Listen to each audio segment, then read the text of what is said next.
Good afternoon, people in India, my friends, my physicians, all over India, of course, and good evening from Bangladesh.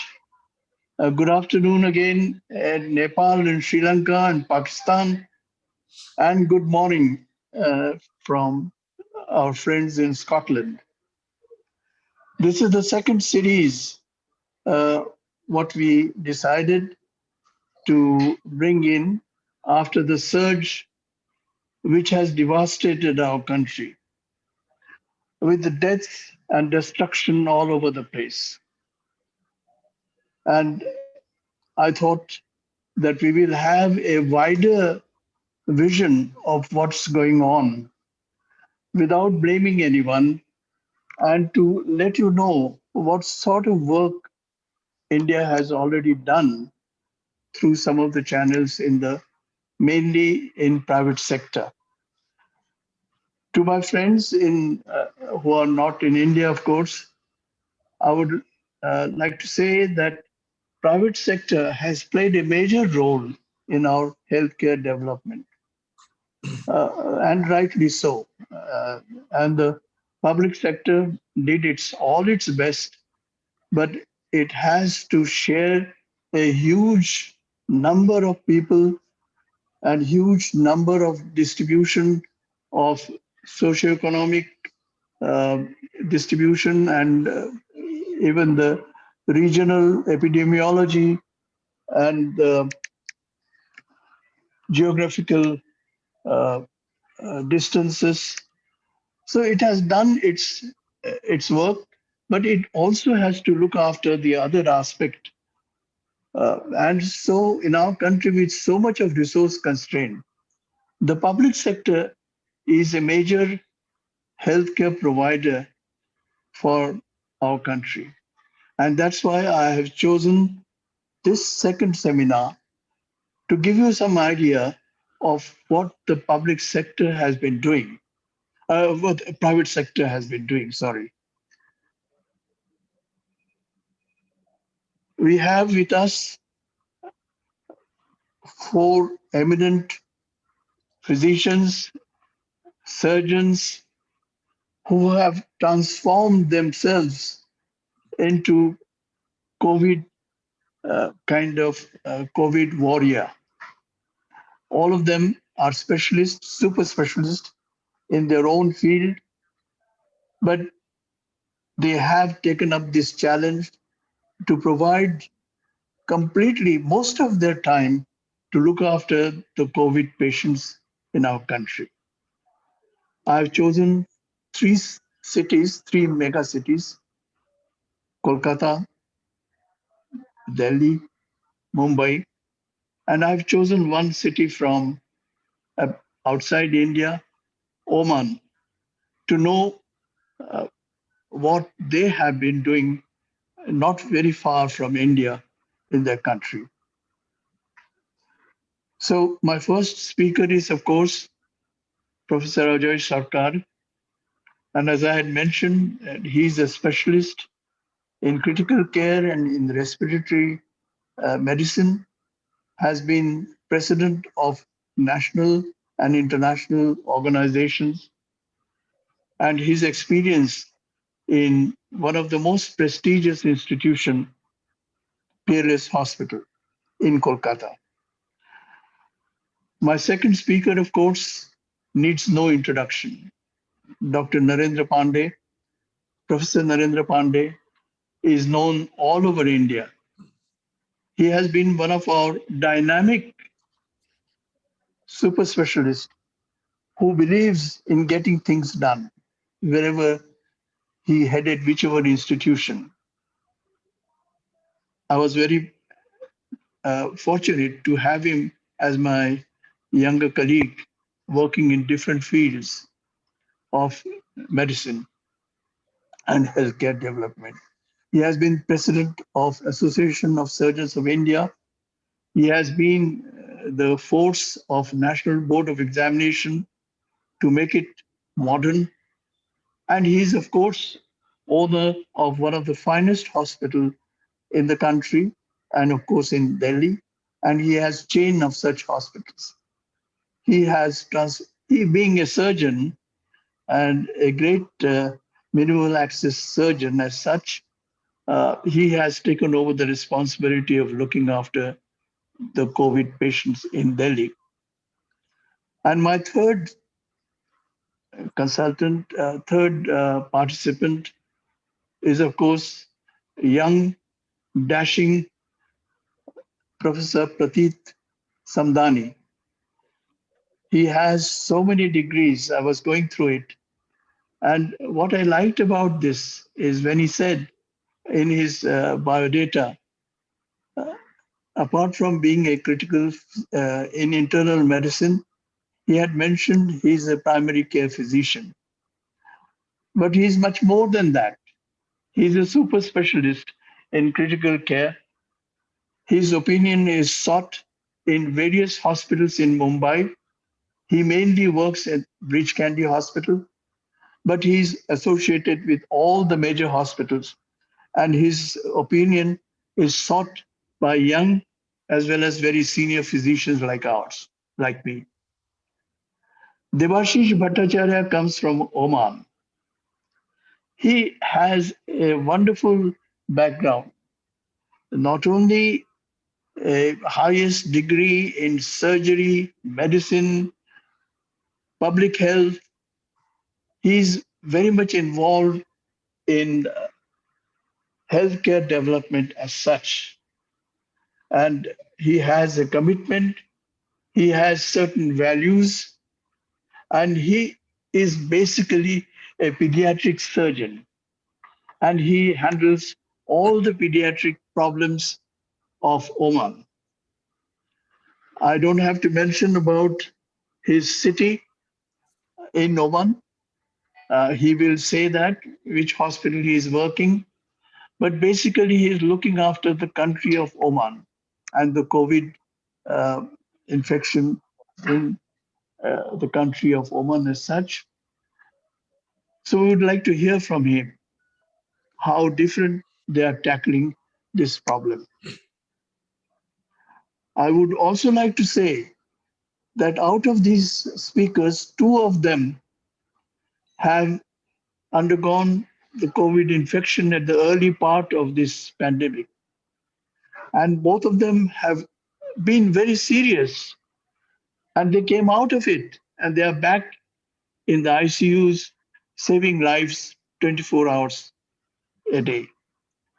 Our earlier speaker, Tamarish Kole, whom we thought he will be joining, he himself is down with COVID infection in Delhi. So that shows our commitment, that shows the commitment of the medical profession. So I again dedicate this to all our medical professionals, and especially the young doctors working in the front line in occupational health, their managers, our managers here, who have no help as such of all kind of fundamental things, and they are working in spite of all this unglamorous work, but I think it's a very, very important work. With this, I request Professor Ajay Sarkar to give his presentation. Thank you, Ajay. Thank you, Professor Sen, for kind reference, and thanks all the participants who have joined in this webinar, and also the other members of our panelists. The what I have decided that I would talk about few issues related to these COVID infections, because I've been working for last 15 months with all the COVID patients, particularly being in charge of the critical care unit of our hospital. I've been treating all the serious patients for last 15 months. So what I have gathered that there are few differences between the previous COVID spike and first episodes and the second wave. Uh, there are few characteristic difference I have noted. One is that last time we had more serious patients amongst the elderly populations, among the comorbidities, those who had had serious comorbidities that we all know. But this time I'm getting even the young patients who are between 35 to 45, and mostly in my institution we had a very bad results with all the females, and all of them were very obese to the extent that their body mass index is about above 30. So these are the, I know probably you have also noticed the same kind of experiences. And when I see these kind of patients in my unit, I tell my junior that keep an eye on them, because previously we could manage to control our hypoxic episodes in the COVID patients with even non-invasive ventilations. But these group of patients, even if we put them on NIV, they developed within a couple of days mediastinal emphysema and surgical emphysema. And right now in my unit, 3 patients, the same state demographic features, and having all of them with surgical emphysema. What I have done, last time we used to put an intercostal drain in this group of patients to avoid any further deterioration of lung compliance. But putting drain in those group of patients, we had a problem, because they don't have any pneumothorax. They had only the mediastinal emphysema and surgical emphysema. So, and putting a drain inside, you can cause bronchopleural fistula just by hitting the inflated lung. So, and we did in few patients. So, and that is really a problem. We all know that in positive pressure ventilation with bronchopleural fistula is a difficult one. So this time I stopped putting drain in. If I find that their X-ray is otherwise okay, there is no pneumothorax, then I just keep them on the low pressure support and just observing whether their surgical emphysema is worsening or not. And most of my patients are doing quite well without having a drain, even with the BiPAP or even with intubations. 2 patients are now on intubated, ventilated. So this is one thing I could like to share with all of you, because this is the first time, because I went through the literature and others. There is no clear guideline about this group of patients. Second thing is that mortality is also very high in this group of patients, and also they are deteriorating very fast, because last night one of my patients is around 32 years, obese, male patient. He was fine with just 2 double source of oxygen. I used to give them on NRBM and nasal cannula, because high flow nasal oxygenation number is limited in every hospital. So this putting double source oxygen is quite okay, and they are doing quite well with that. And he was maintaining saturation around 94.5. Suddenly he became hypoxic this morning to the extent even 45, and there was no lung pathology as such. And we did the echocardiogram, and there was no right ventricular strain suspecting any major PE. So I have no clue. I had to intubate that boy, and we are ventilating just this morning, and he's okay now. Now, this is another, I was just sharing with my colleagues who are working in different hospitals. They also had the same kind of experience in 1 or 2 situations. So we don't know that why they are dipping so fast and so much. And I have some explanation for that. If we go by the pathogenesis of this virus, sometimes these virus affect, without affecting the alveoli, they affect the vessels first, and they causes endothelial damage and platelet dysfunction. And that is why they are thrombogenic to some extent and blocking the capillaries, and that can cause hypoxia since their alveoli are not being affected, so they are not getting any dyspnea. So that is termed as happy hypoxia. Probably it's not, I'm sure, they might have diffuse microthrombi formation, and that could be the reason for this hypoxia. Another thing is that limitations of our healthcare system we are facing this time, because last time we could manage to do quite well because we went into lockdown. We had a time to develop our system, and we could develop some areas for COVID patients with the facilities, and then we managed them quite well because of the, I feel that lockdown is the most important uh, factor which can limit, which can prevent the transmission of these viral diseases. There are other ways, but if you have these kind of things, we need to have some time of lockdown, and we could see that UK could manage to control their second spike, and they had also similar episodes. This second was quite significant and it was worse than the first one.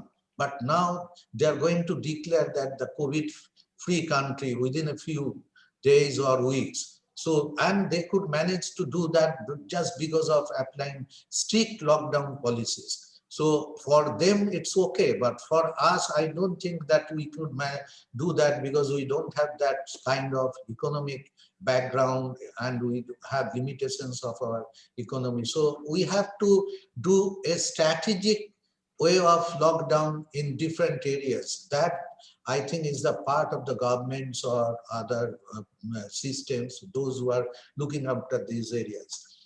And regarding limitations of the healthcare system, I could find that oxygen usage or oxygen supply, it's a huge issue now in different part of India. The problem with that oxygen is that every hospital doesn't have the pipeline oxygen or uninterrupted oxygen supply, which is probably the best medicine for this group of patients, because COVID patients are suffering from hypoxia mainly, and whatever damage they are having is related to hypoxia, and that causes the other organs damage in different ways. So, and unless you have an uninterrupted oxygen supply, then you can have problem with this group of. I just saw this morning newspaper in Goa. Few lives are we lost few lives because of interruption of oxygen supply. And I just tell you regarding my hospital, what we have done. We have two sources of liquid oxygens from two different companies, because you know this, in this situation one company may not be able to give you in time the oxygen supply. So we have the two different one, and our daily requirements maximum was 32 cubic meters, and we have storage more than 8.5 cubic meters. That means we can spend one more days without having any supply from any source. So I think this is one thing we have realized during last time. So uh, we have had a very good oxygen supply, and we don't have any problem in my hospital oxygen supply. But government should understand that regarding this COVID infections, I think this is one of the eye opener that we need to improve our oxygen supply to different hospitals. Even in the primary health center, we need to improve, because we are not using that part of our healthcare delivery system at all for COVID patients. And everybody is coming to urban areas, everybody is asking for beds and all supports, which we cannot provide, because the rural population is 65% of our total population. And now it's true that COVID has spread into the mofussil areas, in the rural areas as well. So number of COVID, as you could see, every day we are having more than 4 lakhs new cases, and we are having death more than 4,000. So it's nearly 1%. So mortality is not that very high. I know everywhere, everybody is showing pictures of dead bodies are lying here and there in the Ganges everywhere. But if you see the mortality rate, it's only 1%. But the volume of disease process is so much that you cannot reduce the mortality rate from 1% to even 5% with your own healthcare system, what you are having right now. And we don't have that much of infrastructure, and you cannot develop infrastructure within a couple of days or weeks. What we can do, we can reduce this number of involvement, infections rate very easily, and it can be done without having any infrastructure. We need to have two things. One is vaccination program. It has to be expedited very fast and in a very effective way. And I'm sure we could do vaccination program for other disease process quite significantly, and we could eradicate the polios, we could eradicate many transmissible diseases, and we are not utilizing those healthcare system workers for this vaccination program. So what it is the job of the government that they should ensure the vaccine supply to different part of our country, including the block level and subsidiary level, and also that vaccine supply should maintain the cold chains. So therefore, we have to select those vaccines which does not require very stringent cold chain maintenance. So we need to do this thing. Second is we can reduce this number by just blocking this transmission. And that is also easily done, and that has to be followed by the every citizen of India. It is not the government job. It's our life. My life, if I don't protect my life, then I cannot blame anybody. So every citizen should follow their own duties, that they should remain within the content area during quarantine period. My experience, I am telling you, I'm doing everyday clinic, and every day I'm getting patients who are being positive and coming to my clinic for advice within quarantine period. And also coming with their family members. I don't know why. I've told them, you have learned and you have seen in the media, electronic media, in the papers that one should not do these things. And even then they are doing that. I think this has to be stopped, and they must use the protective things. One is give mask in a proper way. Second, they should remain within the contained zone, and also they must use sanitization and avoid social distancing. This is doable, and if we can do that, I'm sure these 4 lakhs will come down to 40,000 with a stringent lockdown period, which I believe that this virus cycle is maximum 14 days reproductive cycle. So if we have a 2 weeks stringent lockdown period, and after and involving all these things, then we can reduce the 4 lakhs to 40,000 within 2 weeks. That means your mortality rate will be 1% of 40,000, 400. So 400 deaths can be managed easily in any part of the country, and we don't have to show all these pictures. And in my lifetime, I really didn't realize that we have to see these kind of things. That is what I feel, that this is some way. So I don't think that we should be depressed about this disease process. We can manage this disease process even with the available healthcare facilities, but I think vaccination program, which is I don't know, in my hospital, we are not doing any vaccination for last more than 10 days because we are dried up totally and we are not getting any vaccine. I could see that we have made a separate vaccination booth in different ways. It was a very nice thing we have made, and it's just empty booths are there.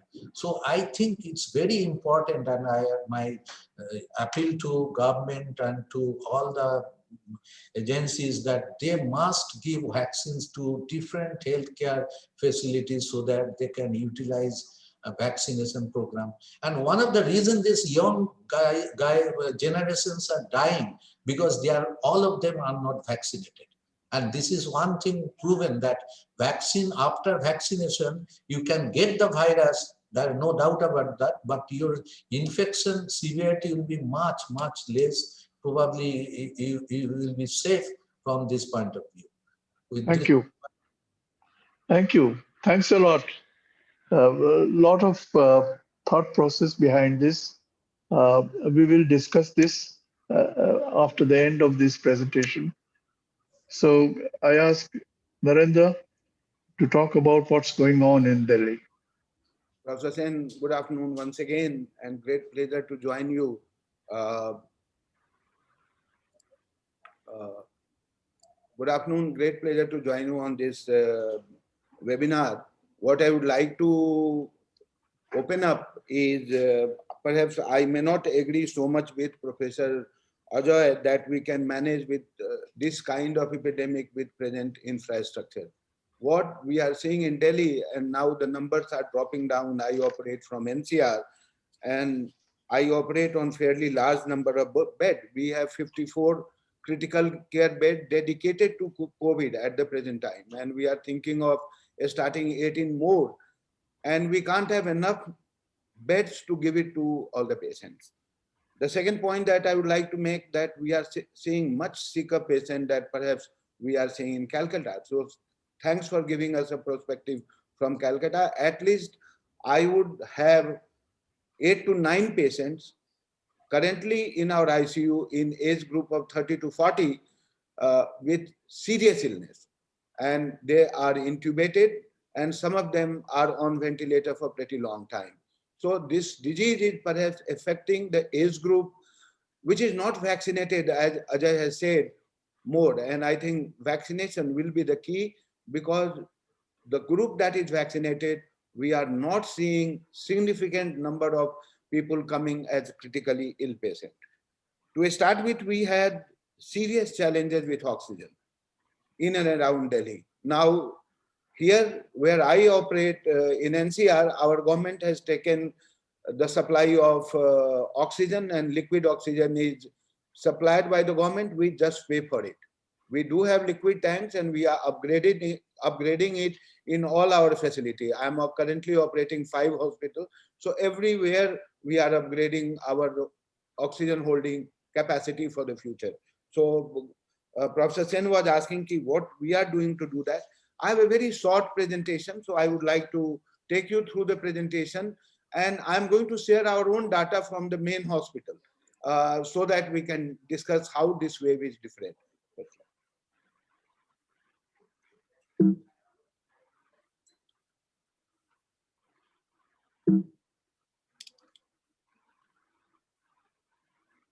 Just give me a second. So what is difference that we are seeing? Perhaps as Professor Ajay was saying, what we are seeing is 2 kinds of strain. One of the mutation, I'm not going to go into the things of naming. I have got a critical care specialist and a physician, so I'm sandwiched between 2 very educated people. One of the strain is highly infective, and the second strain that we are seeing, uh, B1351, is 50% more transmissible. So it is spreading faster, and some of the strain is highly infective. There is rapid deterioration of symptoms in very short time. So you admit a patient with CT score of 5 or 6, and you repeat the CT in 3-4 days time, and you find the score has gone to 15, 16. We also notice sudden increase in hypoxia. This is not sparing younger individual. It has more morbidity, and it has got multi-system involvement. Cardiac, you see myocarditis, ACS.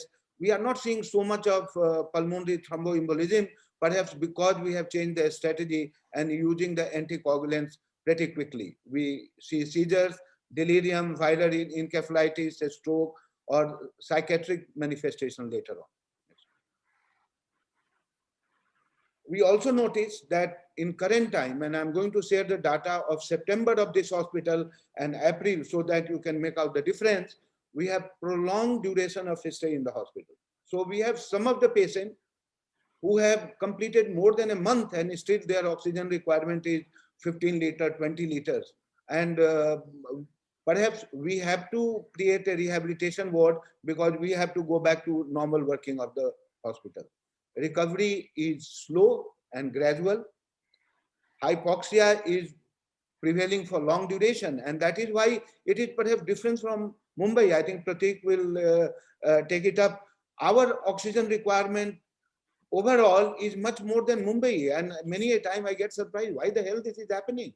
So perhaps we have sicker patient and with more hypoxia and chronic hypoxia. We are seeing a lot of post-COVID complication and liberal use of steroids. We are finding that fungal infection has gone up, incidence of diabetes has increased, and so has hypertension associated with use of steroids. And then we find that since there are no beds available, admissions are delayed to the hospital. So when the patient comes to you, they are already complicated when you start handling them. Next slide. I think this is the cornerstone of treatment of oxygen delivery. And one of the questions that Professor Sen has said, what you guys are doing about it. So let me first go through what we do. We start on NIV as early as possible. There is longer duration of requirement of oxygen, around a month for some of the patients when alveoli start showing considerable response. And due to excessive hypoxic patient with majority of them requiring high volume of oxygen, we find that oxygen delivery with right mode to a specific patient has become challenging. Next slide. I think I should not be spending much of time on the treatment because I have two colleagues who are trained physicians. But what we do is basically our challenge earlier was how to manage oxygen. Now government has sorted it out. The liquid oxygen supply in our hospital is centralized. So the guy comes, fills up the tank. But there are two instances we came to 10 minutes of supply and we were in process of rescuing large number of patients. So we thought we'll lose 25, 30 patients. It happened on 27th of last month and 3rd of April. After that, we had moved High Court, Haryana Punjab High Court, and there was a direction that oxygen supply should be streamlined. So oxygen supply has become much stabilized. And we took a conscious call to install two 10,000 KL oxygen tanks here and at Muradabad and shift the oxygen tank from our premises so that we never face this problem. We start remdesivir early. Now, our both colleagues can debate whether it is helpful or not. I'm not very sure about it, so I'm not going to argue. High dose of steroids, we find that earlier it was being given late, but now they are using it early. Tocilizumab, we are not using so much because it is simply not available. I'm not so convinced that each patient requires it. That's the other question. So I will leave it to Pratit, to Samdhani to talk about it, because this is one thing that we have used plasma therapy, but it was much more effective in the first phase than we find it now. So you have to look at the antibody level and decide whether you should use plasma or not. Certainly in later part of treatment, use of plasma therapy is not something that we are encouraging. We are trying immunomodulator and bevacizumab. We have a trial going on at the moment. We want to use in 100 patients, and I'll be very glad to share the result later on. When we have the data, we find that this drug doesn't carry so much of after effect like fungal infection or other things. So we are using it. We have used immunoglobulin in some of the patients. And of course, there are two new agents now available. 2G is still not, 2DG is still not available. When it becomes available, we'll certainly try to use it since it's going to cut down the oxygen requirement. We have done, last month, we have carried out 1,865 CT scan in this hospital. So I'm sharing some of the data from our radiological investigation for take home. CT severity score is higher in younger population. progressive detection of CT severity score on sequential CT. Vaccinated persons showed relatively mild CT score, increased incidence of spontaneous pneumomediastinum in moderate to severe cases we have noted, and decreased incidence of significant pulmonary arterial thrombosis in CT we have noticed in current, and this is likely because of early use of anticoagulants. This is some of the data that I wanted to share. The September last year, we had admitted 294 COVID patients. In April, we have admitted 496, and you can see the discharge numbers. Next slide. Our mortality rate has been much higher. So in last September, mortality rate was 4.82, and April mortality rate is 12.98. So it is much higher than Calcutta. It's not that we have got an inefficient team. We had a very large critical care specialist team. We run DNB program in critical care. So we have a very effective team, but sadly, this is our mortality figure. I can't hide it. And this is the recovery rate that will link with the mortality figure that we have shared. Younger, overweight, obese population, especially male with metabolic issues, are more vulnerable.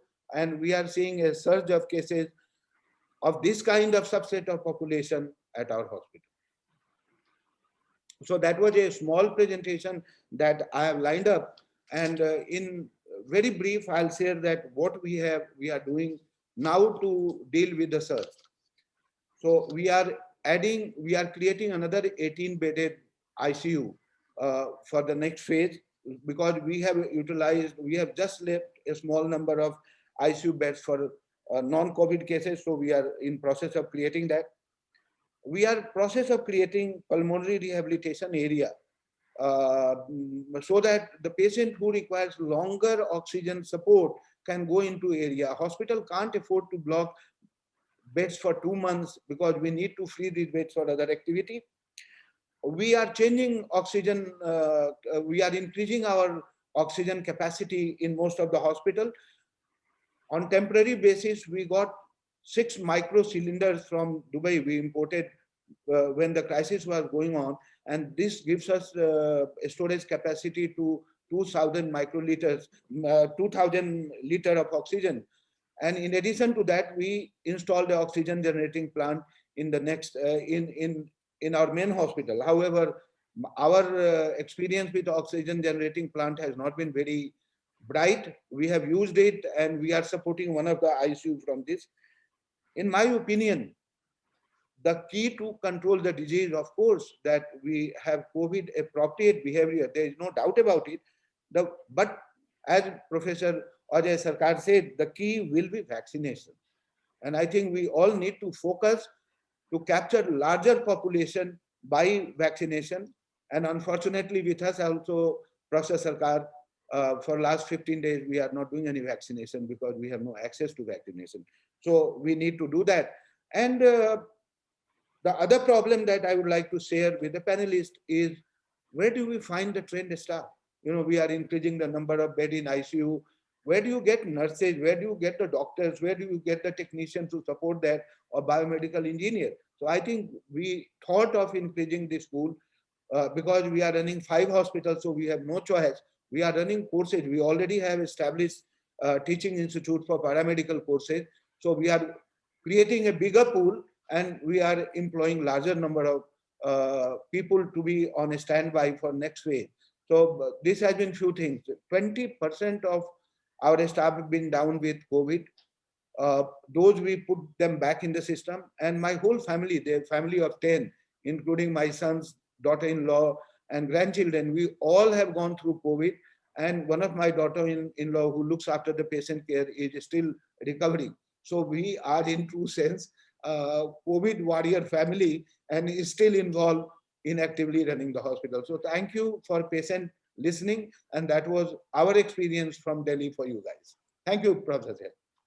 Thanks a lot, Narendra. And that's what I was saying, that this seminar is dedicated to people like you. Earlier, it used to be numbers, but now we have the names. Now we have the friends. Now the virus has entered our house or about to enter the house. Thank you. And Pratit, please go ahead with your presentation. Thank you, And Professor Sen, sir. Thank you, Professor Sarkar, and thank you, Professor Pandey. Welcome, Dr. Bhattacharya. And congratulations for winning over COVID, Professor Pandey. I think that's a great thing. It's really a good thing. And you're running the hospital. So I agree with everyone everyone has said. So can I get my slides? What I'm going to do is just, we see a lot of prescriptions going around, whether it's indoor or outdoor. I just thought I'll run through the prescriptions and really tell you what the evidence today is. And then we can add on when to use tocilizumab, when to use plasma, if at all, maybe in the question answer session.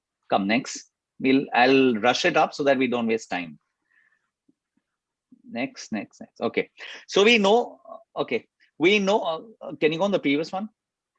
We know what happens. See, when the patient comes to us, he comes in a viral responsive phase or a prodromal phase. And at that moment, the only thing that you may really pick up is some body ache and lymphopenia on the CBC.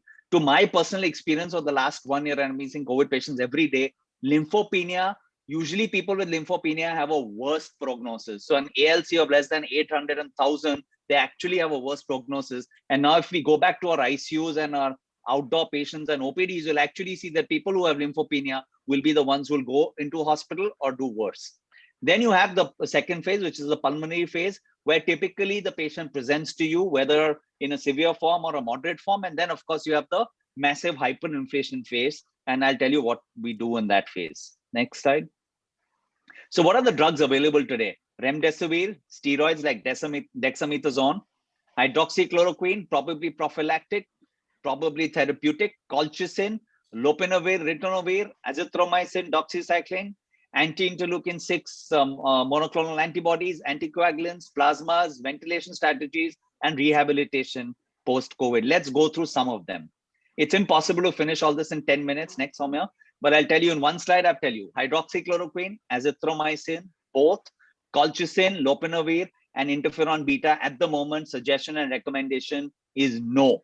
So there is no definitive proof that it saves lives. There is a role of each one of them. Probably interferon beta has a role. The problem with lopinavir and ritonavir is that it prolonged QTC. So the moment you used it with azithromycin, you had a chance of getting a cardiac arrhythmia. Colchicine has no basis. Azithromycin, hydroxychloroquine, we used, all of us have probably taken hydroxychloroquine right in the beginning of the pandemic. And I have no shyness to say that. And I don't know whether that's protected us, but at this moment, there's strong evidence to say that it does not work. Next slide. What about Favipirovi? This is a drug that's available, the only oral antiviral that we have today, originally available in Japan. And this is used for the flu, influenza, approved in India for treatment of COVID-19. What does it show? It shows a rapid viral clearance and a faster clinical response rate. It does not prevent death. It does not prevent complications. I would say if you have to use this drug, hit early and hit hard. Don't wait for a moderate to severe disease. If you're in a severe disease, you're too late. The best is to use it within first 3 to 5 days. Recommendation is up to 7 to 10 days. Doses 1800 milligram twice a day on the first day, followed by 800 milligram twice a day. 7 days is enough. You may use it up to 14 days. Mild to moderate cases, just be a little corollary. We all use this, but besides increasing transaminases, SGOT, SGPT, it has an interaction with pyrazinamide, and it has an interaction with an anti-diabetic called repaglinide. So you have to be a little careful when you're combining this drug. Next slide. Ivermectin. Ivermectin is, I think it's sold more than albendazole today. What does ivermectin do? It inhibits replication of SARS-CoV-2 in cell cultures. There have been several randomized clinical trials, but they have all had mixed results. Most studies have incomplete information and they have significant methodological limitations. So at this moment, I'm taking this from the UK, there is insufficient data to say that ivermectin has any role in treatment of COVID-19. Next slide. So what about corticosteroids? Yes, corticosteroids certainly have a role. Does this mean that every patient goes on corticosteroids? The answer is no. Do you give prolonged corticosteroid? The answer is no. It has treatment effects, long-term effects, and side effects. but it is a drug to use at the correct time for the correct patient. And I'll tell you when to use this. Next slide. So what are the corticosteroids and why corticosteroids come around? Dexamethasone was the first corticosteroid that was actually studied. And we've got this from the studies. And I will just tell you, because we've got primary care physicians and many of us don't use dexamethasone, many of us don't use Solumetrol, but I'll tell you the equivalence, and it's very, very important.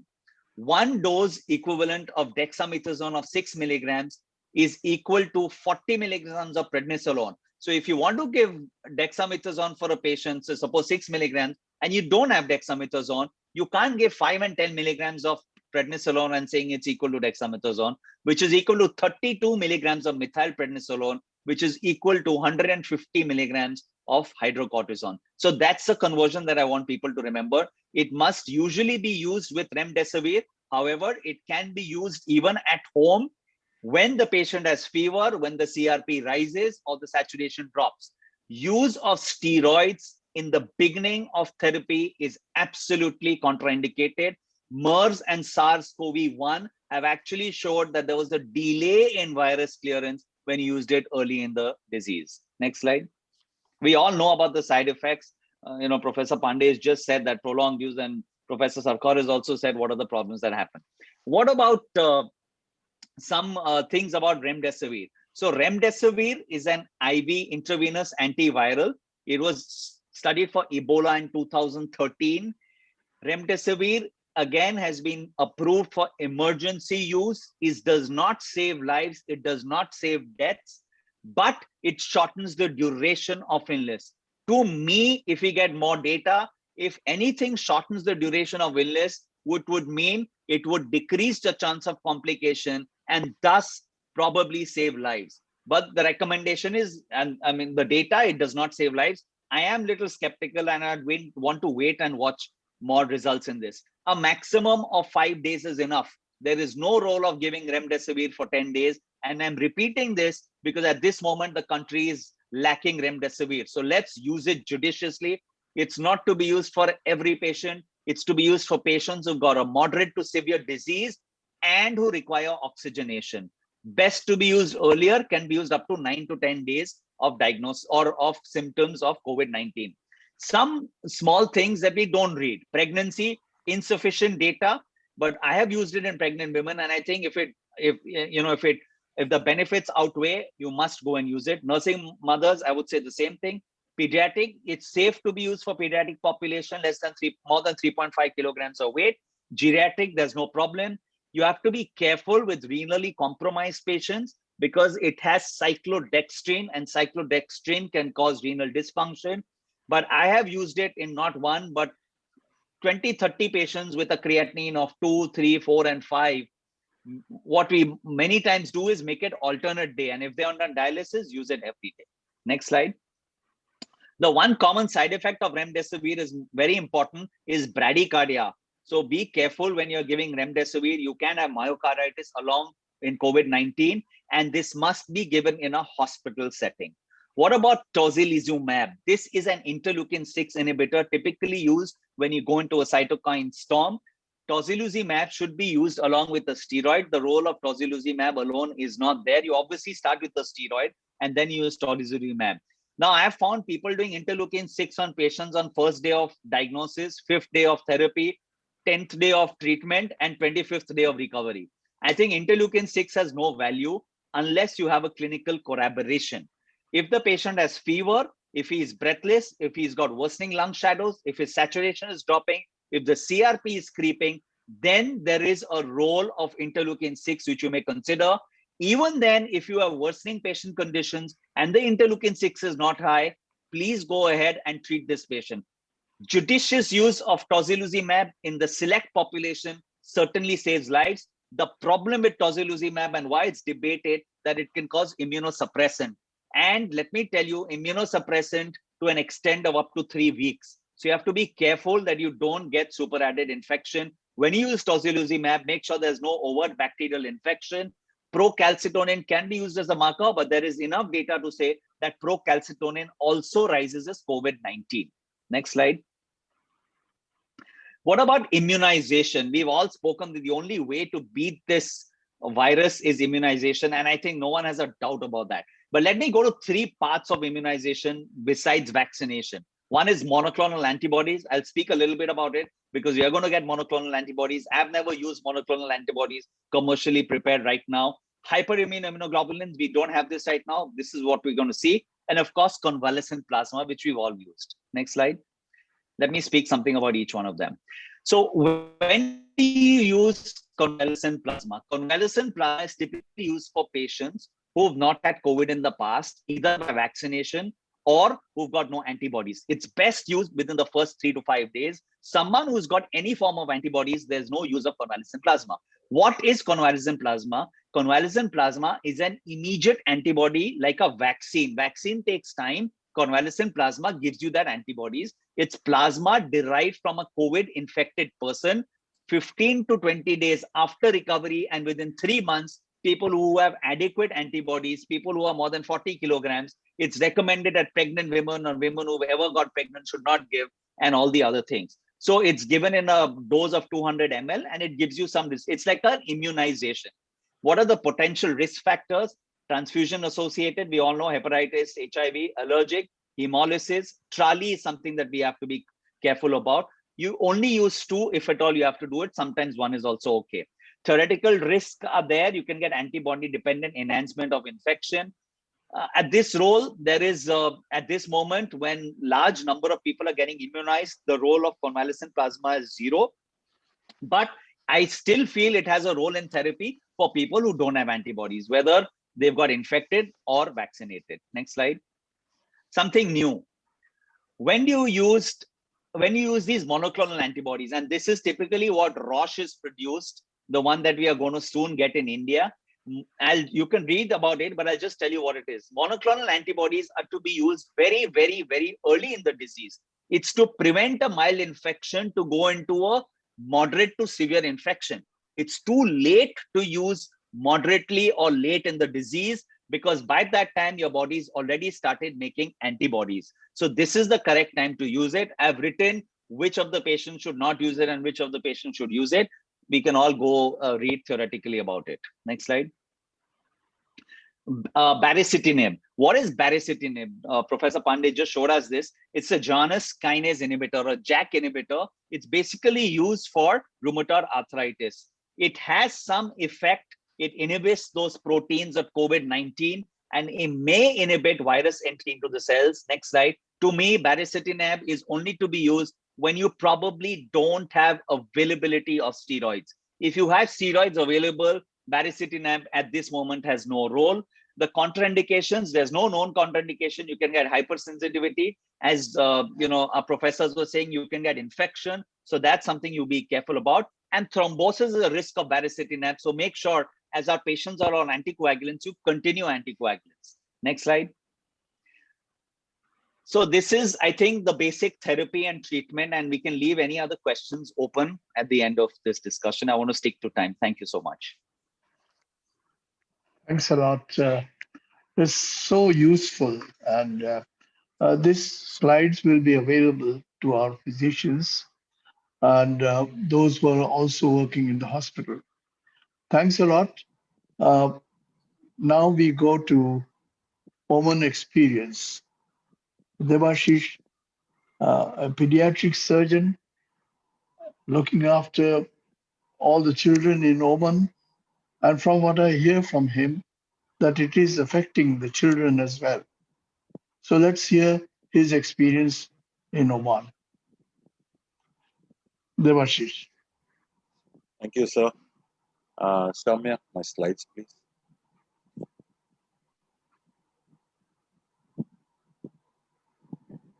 Well, good afternoon, or I would say good evening, everybody, because it must be about 4 o'clock in India now. And am I clearly audible? Yes, yes, of course. Yes. So greetings from the other banks of the Arabian Sea. And thanks to Professor Sen, my teacher, my mentor, and my guide in my early days, for giving me the opportunity to speak and share the dice with other luminaries. Pratit, please convey my regards to your father because he used to be a professor of pediatrics when I was doing my MCH about nearly 30 years back at JJ Hospital, Oh, thank you, along, sir. Sure. along with Dr. Ramdekar. He was an honorary professor at JJ. Um, sir, with due regards and apologies, I need to clarify that I'm not treating all the babies of Oman. I'm not running the show. I'm an expatriate senior consultant surgeon, of course, employed in Oman for more than 2 decades. Yes, I am one of the many people who are really working hard. And in Oman, the scenario is a little different, as I gather from listening to all of you people, that basically the healthcare delivery in India is severely, sharply, and critically divided between the government sector and the private or the corporate sector. Unlike this, the primary bulk and the weight of the healthcare delivery to the point of almost, I could say, 90% of the healthcare is being provided by the government, because healthcare, as I said earlier, is a state responsibility, and the government takes good care of the population, whether it's the local native population or the expatriate population. Um, I basically, I'm going to skip all the details of clinical presentation, of the pharmacotherapeutics, and also of the different drug regimens or the treatment modalities, because three of my esteemed senior colleagues have already enlightened you more than enough. And there's nothing really different which is happening in Oman. But what I'm going to give you or share a perspective with you is how Oman is tackling this problem. Because Oman may be of a minuscule size compared to the geographical size and the population volume of country like India. But if you look at the next few slides, you'll realize that the brunt or the thrust of the disease and the viral pandemic is equally dominating and daunting, even for a small country of the size of Oman, and the way they have quite successfully and quite handsomely been handling the crisis. So next slide, please. So this is our Honorable Health Minister, His Excellency Dr. Ahmed Saidi. He himself is a internal medicine physician qualified from the Western world, and he himself was a very well recognized and reputed PA. And he is the head of the captain of the ship. In Oman, the entire COVID operations are being handled by a Supreme Committee. And the Supreme Committee consists of top medical luminaries, top administrative luminaries, the ruling segment, that is His Majesty the Sultan and his emissaries. So there are, it's basically a committee comprising of all the high-powered decision makers of the country from every possible department, which has ensured that each and every component of the administrative machinery is functioning synchronously and in an organized, coordinated manner in containment of the pandemic. It is not like the government doing something on its own, the private sector doing something on its own, the bureaucrats coming up with their own. No, everybody is amalgamated into one commonly, tandemly functioning unit. And initially last year, we had the first wave where the government was really, all out, taking care of the entire population, native as well as expatriate. But then the volume and the bulk of disease has grown beyond containment by the government alone. So, and also initially, like in India, even there was a reluctance of the people to accept the severity or the consequences of the disease. And as a result, the people were not really paying heed to the guidelines and the recommended. However, though the first wave was not that bad, and as usual, like the Indian experience, we did have a decent number of casualties. I wouldn't say a very huge, but a decent number of casualties especially of the elderly population, as Professor Ajay Sarkar was mentioning. But the second wave has really put the things in the same status as things happening in India, because now the government has said you have to be responsible, you have to take care, you have to be smart, you have to respect the guidelines, or you are going to face the ominous possibility of death or severe morbidity and other consequences. So now this is something which is very clear that everybody has to share a significant chunk of individual onus and responsibility bearing. Next slide, please. See, this is the statistics of Oman today. Now, when I say this, you may laugh at the figures, but think of it. Oman is a country with a population of about 5.5 million. And out of that, you have 202,713 cases as of today morning. And we have already recorded about 2,148 deaths. We are averaging about 12 to 15, sometimes even 18 or 20 deaths per day all over the country. And that's the recovery rate of the number of patients infected with the COVID virus. Next slide, please. Now, I'm going to show you the statistics of the second wave. Next slide, please, Samya. Yes. So if you see, this is how the case pattern has gone up. This is starting from February. No, the previous slide, please.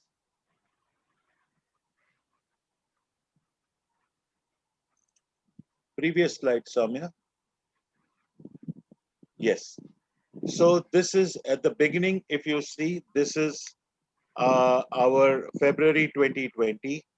And because in spite of the containment processes, in spite of the infrastructure being geared up, in spite of no lack of consumables or necessary requisites, yet adherence and compliance of the population to the recommended restrictions and guidelines and safety measures led to an outbreak, and gradually by the end of 21 there has been a rapid increase, and we do have a pretty significant peak. If you see, on the 10th of May we were touching 200k patients. So this has been something like a similar to the Indian experience. Next slide, please. And if you see, this is how the daily, now this is last year. We had our peak at this point of time starting from around June to August, we had a rapid peak. Then there were sporadic cases, occasionally a few, odd days when we would have a year. But if you see, from March, as good as end of February to March and April, it was like really touching a very tall skyscraper. So this was the wave that we felt. And when this wave affected or hit Oman, what was done is that majority of the hospitals, or rather all the government hospitals, they were asked to contain themselves only to emergency procedure handling, and most of the hospital available infrastructure was converted or modified or outlined to handle the COVID patients. Now, Professor Narendra Pandey was saying that he has 54 beds and he is planning to add 18 beds. Well, I would tell you, sir, I am working in a 800-bed tertiary care hospital called the Sultan Qaboos University Teaching Hospital.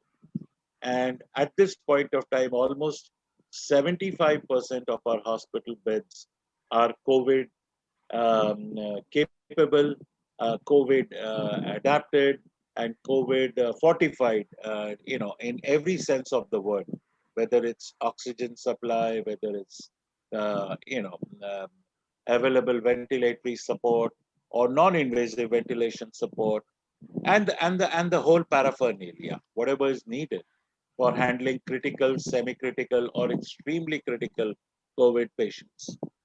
So This probably could be explained because of a smaller size, more easily containable population.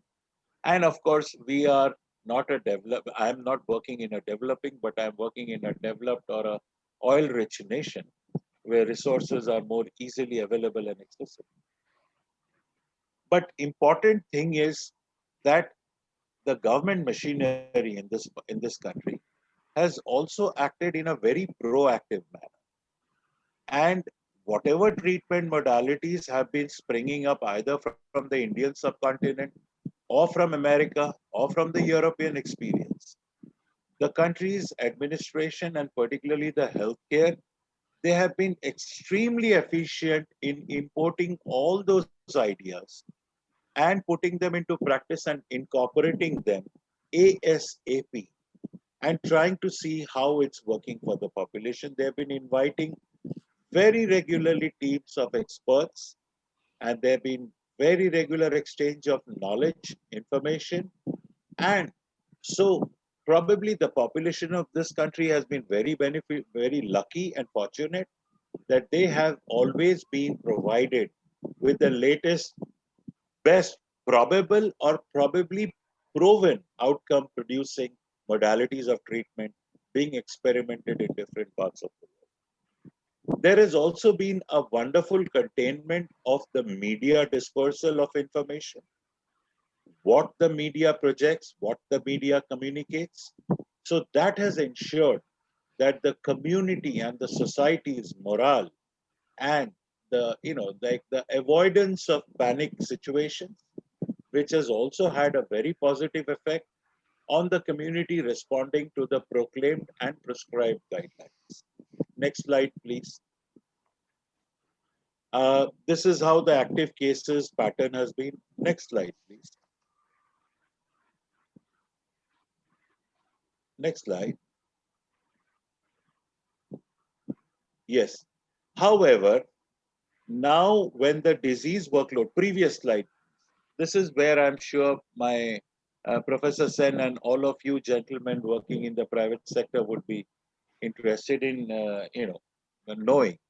Yes, the private sector, now the ministry or the government has been extraordinarily generous and benevolent.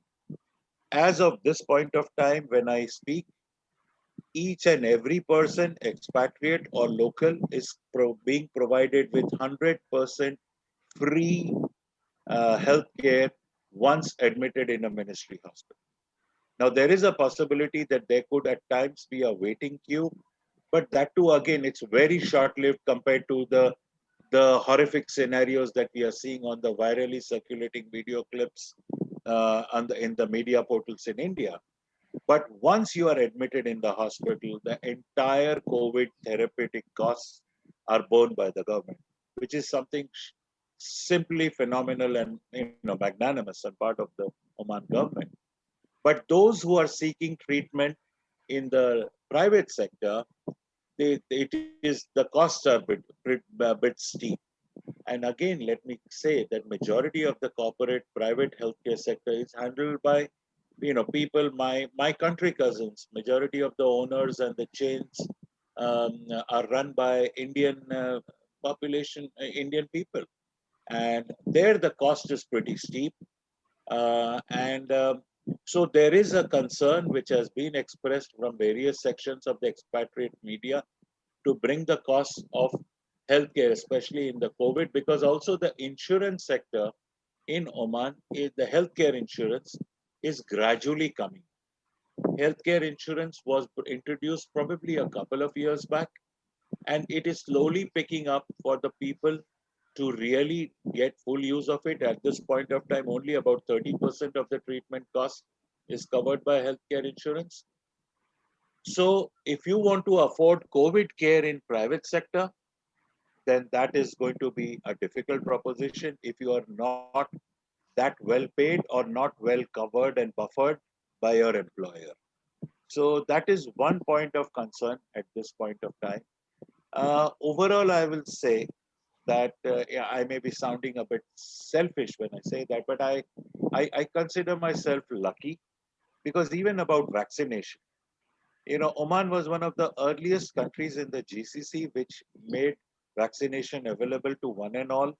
Uh, it's not that there has been no differentiation between the locals and the expats. It was a blanket, kind of selection criteria. So far, they have been vaccinating everybody above 60 with comorbidities or the high risk groups, and of course all healthcare workers. I was fortunate to be vaccinated as early as first week of January, and so was my entire family, and that's been the experience for everybody. And very soon, Oman is from June probably they are going to be talking about vaccinating everybody above the age of 45. Actually, they did a very novel thing. Just a couple of days back, our honorable minister announced that the entire vaccination pool of the country is being held, and is being diverted to vaccinating, because as someone mentioned, either Dr. Professor Ajay or Professor Narendra, that the young population, yes, the juvenile population, So the minister has announced that the entire vaccine stock available is going to be used for vaccinating all the children, the 16 to 18 age group who are going to be appearing for their class 12 or the board exams, because these are the only two classes which are going to have live walk-in classroom based exam. Rest, all the entire schooling is on an online, and even the higher educational institutional teaching is online. But so that much is the extent of involvement and concern for the population. Now, if these students are going to be, which is going to be a big number, so they are going to be targeted and they're going to be vaccinated. Probably from the second or first or the second week of June, everyone above 45, a local or expatriate, would get the privilege of getting vaccinated. So vaccination has also been going on in a very methodical and a very kind of organized manner. So all in all, I think everybody and anybody who's here is fortunate. Those who are actually either losing their lives or who have suffered serious morbidity as a result of COVID are either people who have been forced into exposure by virtue of their professional engagement and occupation, or those who have thrown caution to the winds and disregarded the guidelines.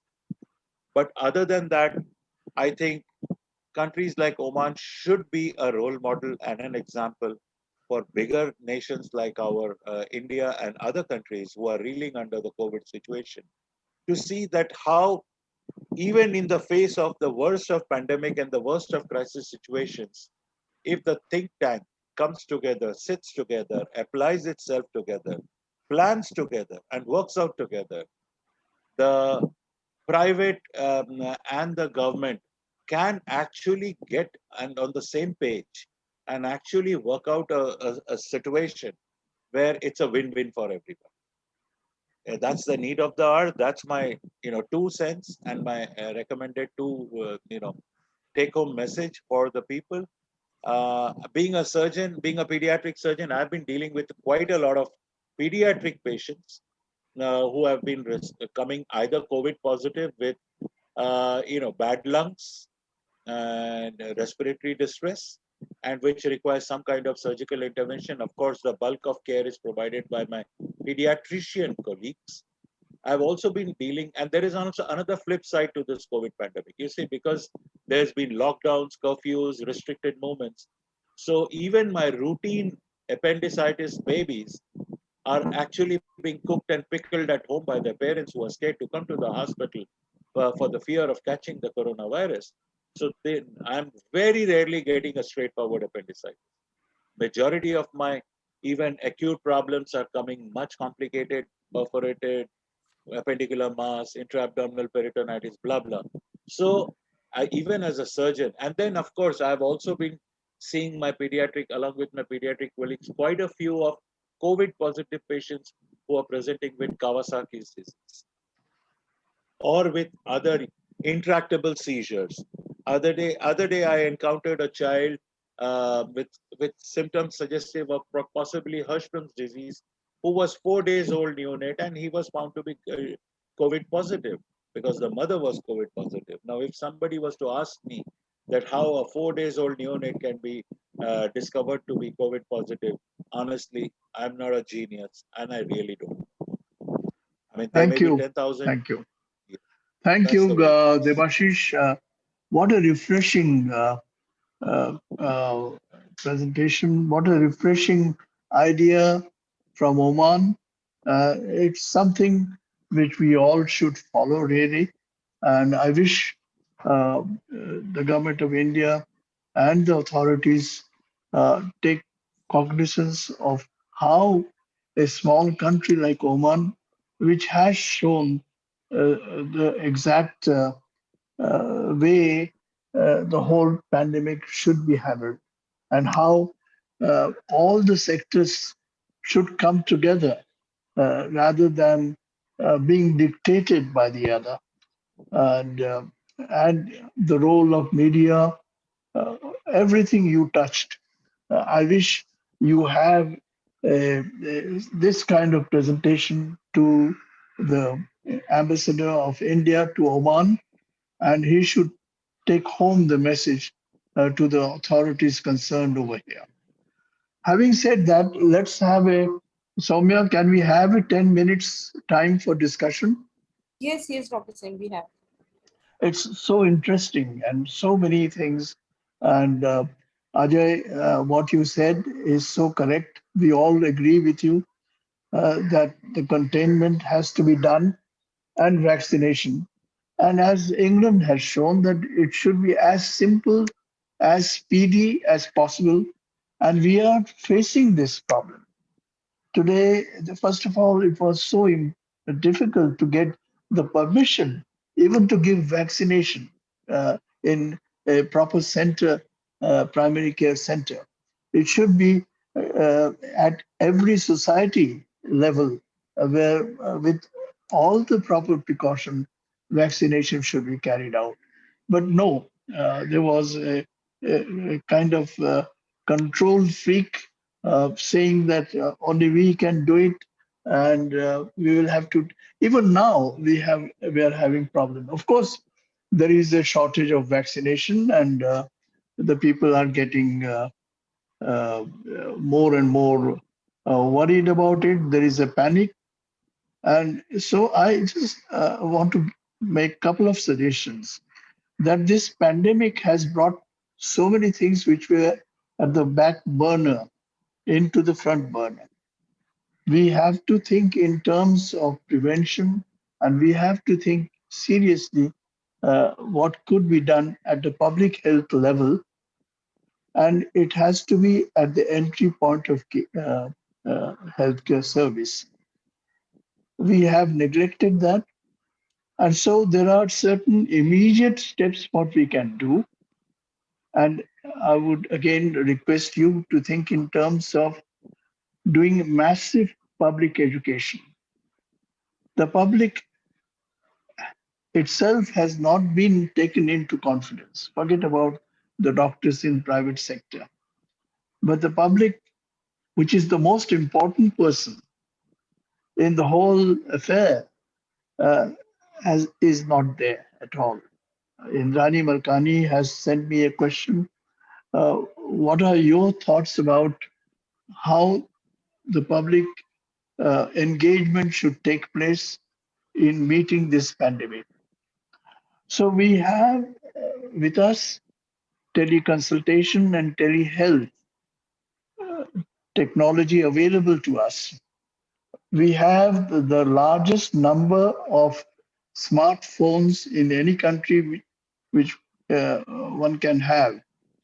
Why not use this to educate the public, bring down their bring down their anxiety and panic level, provide through telehealth and with the protocol based kind of what you call not just the treatment but monitoring for next 14 days. And also these are unusual times, so when you say that dexamethasone should be done at early stage, or at the right time, but people are just running around from one place to the other trying to get bed, And in the process, they are wasting their time. So can we not, through the protocol-driven care, can we not, through telemedicine, take up the responsibility of monitoring such cases? And 85% of these people need there is no need for them even to go for oxygenation therapy at home. If you take the right kind of steps at the right time, I think the burden on the hospitals will be much lessened. The panic will go down because of the public education. They know exactly what steps to be taken. And instead of wasting their time going from one hospital to the other and ultimately coming out with a tragic story highlighted by the media, everyone is responsible in this. So, can we not think about that as an early stage of intervention? These are unusual times, unusual steps. The other thing is, of course, what you mentioned, Narendra, there's a shortage of doctors, shortage of paramedics, shortage of nurses. Why can't private sector hospital participate in mainstream education of undergraduate as well as postgraduate doctors by just removing these various rules and regulations which are so much of archaic and involve the tertiary care hospitals which are as good as any other tertiary care public hospitals, involve them in mainstream medical education and training of nurses and paramedics. We need them. We need many more doctors. Time is short. So we need to do some radical reforms in our healthcare services. What sort of doctors you need? What sort of specialists you need? So with all these final comments, I would request you to come out with your comments, 2 minutes for each one, starting with Ajay. Dr. Singh, sorry to interrupt. We have another 5 minutes left for the meeting. So 1 minute. Sorry. Ajay.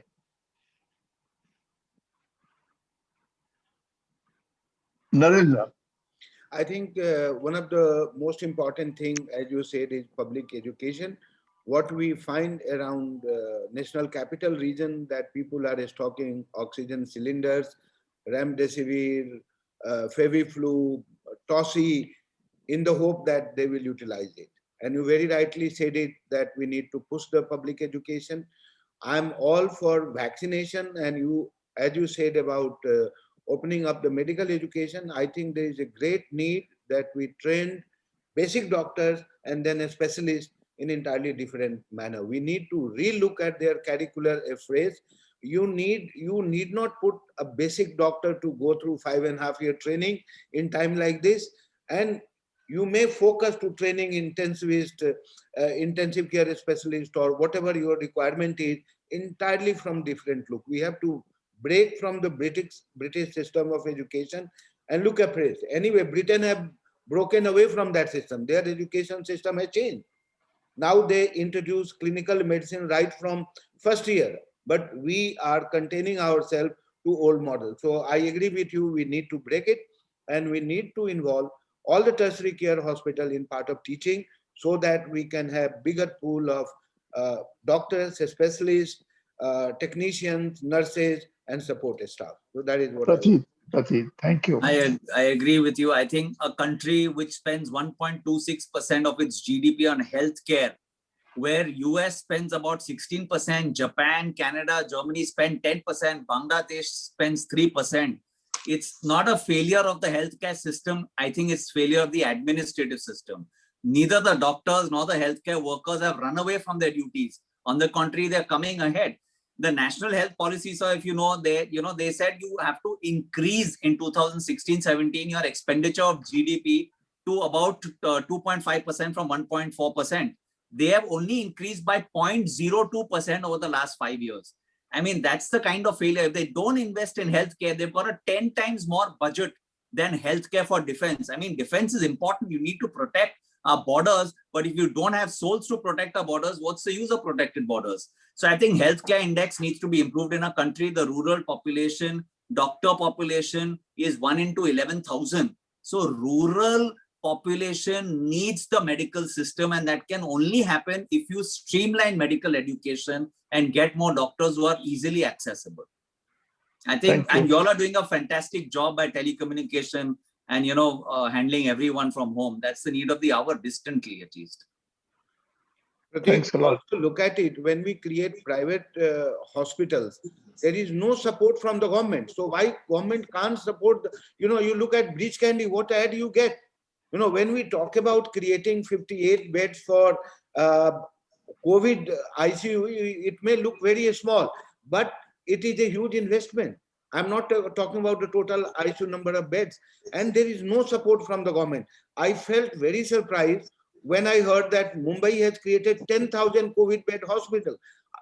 To be very honest with you, Professor Samdhani, what surprised me that how they are manning it, where they are getting their staff. And we had this problem in big way in Delhi. They created a huge hospital. Patient went there and then they ran away because there was not even nurses available there. We saw the video. I would like to hear your comment on that, Pratit. Yes, sir. So what has happened is the municipal corporation of MCGM, no, they have these 3 municipal hospitals and then tertiary hospitals that have large municipal staff. I think the government municipal anyway overstaffed themselves. So they were easily recruitable. What we also can do is the retired nurses and sisters. We've got the best robust immunization program. We have door-to-door immunization for polio. Get the retired sisters out of their homes and take them and send them. It's giving a simple jab. No, it doesn't require so much of IT support that you reach. You load each Aadhaar card and spend half an hour in creating the database that nobody looked at. So I think we need to simplify the process of vaccination and delivery of healthcare, as well as the medical education. And sir, 58 beds for a private hospital. I know how bad and difficult it is. Infrastructure, scrambling for oxygen, dying for remdesivir, and falling for staff. It's a huge commitment, huge commitment. And then I'm sure, I don't know, in Maharashtra, we all price regulated. It's all controlled by MCGM. So everything has a ban. It's all price regulated. Also price regulated in NCR as well. Now, what is this? You people are all talking about things which should be done. And let me chip in here. These are things which are actually being done in Oman. Okay. Right. They are actually, you know, there's a difference between, visioning something, but here they have actually done it. Whatever the number of nurses who resigned or who left because of Omanization, in hundreds, they were called back, especially fixed term tenure appointment for COVID care, number 1.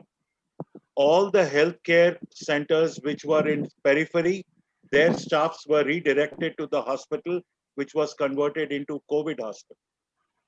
Then the private sector, then the ancillary, whatever healthcare units, the people from there have been mobilized.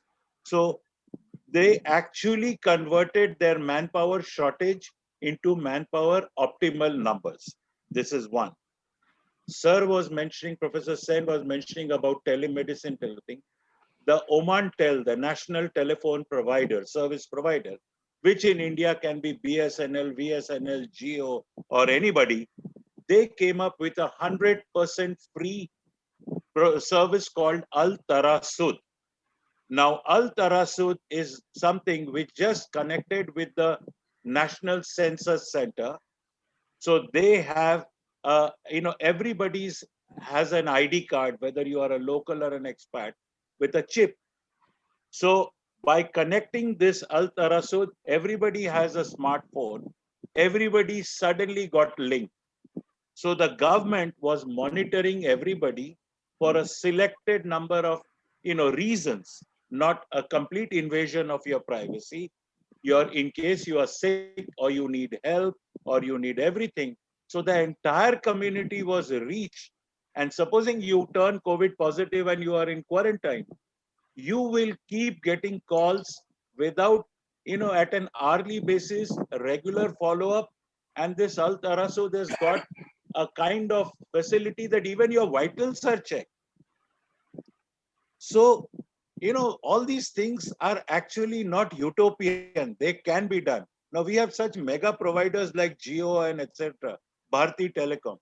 Any one of these people can come up with a program like this, which can easily invade the population and bring everybody under a radar of surveillance. It is not impossible. Thank you very much indeed, Somebody, all of you. yes, Anyone wants to say something? Pratit? A great conversation. As usual, time is always the problem. And your refreshing remarks about Oman Health Service, I again request you to go to the Indian ambassador and present what the Oman has been doing. It's something very inspiring. And if you can do this presentation to our people who are in the authority, it will be something, you will be doing something for the nation. Thank you again. Thanks a lot, all the thank you, sir. participants. Thank you. And Soumya, you have been very patient with us because of our talking for such a long time, taking over your time. Thanks a lot again. And thanks a lot, all the participants. Thank you very much indeed. Bye bye. Bye, sir.